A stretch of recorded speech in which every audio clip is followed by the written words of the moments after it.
Pruritus in medical term, if you say, if you can describe a normal itch in a medical term as a pruritus, or you can go in depth any itch where we don't see any clinical lesions. Sometimes we call it as pruritus. Pruritus is equal to itching for a normal person. Anything that makes you or give you a sensation to scratch your skin, that's pruritus. There are multiple causes for itching. Like you can get eczema, you can get various skin condition, pemphigus, pemphigoid. There are endless. But usually in them we see a skin lesion.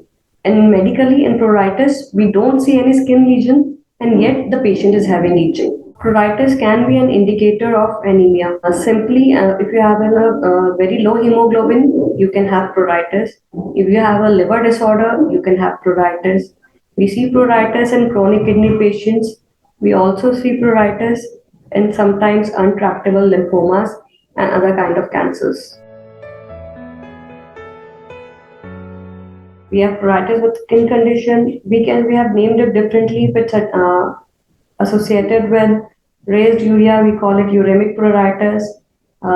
If it is associated with your liver cirrhosis, with liver enzyme derangement, then hepatic pruritus. So according to etiology, sometimes we differentiate pruritus. The allergic reaction usually gives you a rash. Normally, just for an example, you have taken a drug and it causes you an allergic reaction.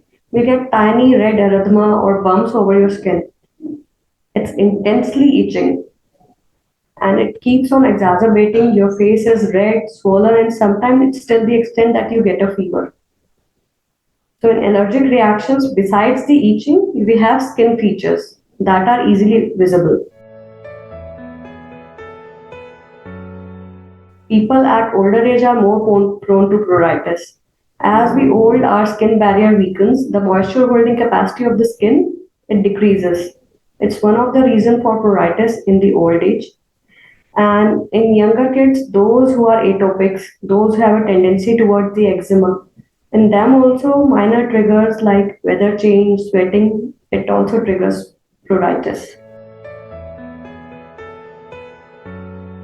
When a patient with pruritus comes to me, first we take the clinical history. We discuss the normal usage of soap, what kind of soap you use. Sometimes the harsh antiseptic soap, drying soap, they can also trigger pruritus.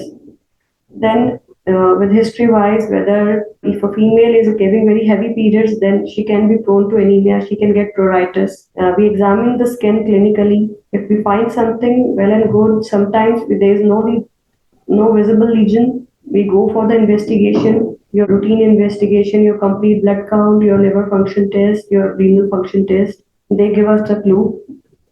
That way, we go step by step from clinical history to examination to investigation to come to a conclusion. Pruritus, if we diagnose it as a normal senile pruritus or something just that was triggered by a dry skin, just a good moisturizer is enough. Then there are other underlying disorders. If you have anemia, build your hemoglobin. If you have liver disease or kidney function, then they are dealt with their specialist and we take care of the itching part. There are some certain kind of urticaria that are triggered by certain foods. So food, it's not like if somebody is having onion, he will get pruritus, but somebody having spicy food, he will get pruritus. But if someone is prone to urticaria, which is a kind of itchy skin condition where you see red raised kind of skin lesions, those people, foods which are very spicy, foods which are having Ajinomoto, sometimes artificial colors, even your cheese, your chocolates, they lead to certain triggers that initiates itching in such patients. If you are prone to itching, we advise you not to take very hot water baths. They deplete your skin of moisture and easily trigger pruritus. Then avoid using harsh soaps. Gentle soaps are good to maintaining a good skin barrier and hydrating the skin. Then plenty of moisturizer. Hydrating your skin normally after bath and before sleeping is a good way to eliminate dehydration and the pruritus because of dehydration of the skin. Sometimes it's not that just a direct sun exposure. If you're already dry, then such things trigger the pruritus. So in such cases, it's not that the sunscreen will give you a anti-pruritic effect, but it's more of the hydration of the skin that will help you. If you are prone to a condition called as solar urticaria, in such patients, we get typically itchy spots over the exposed areas.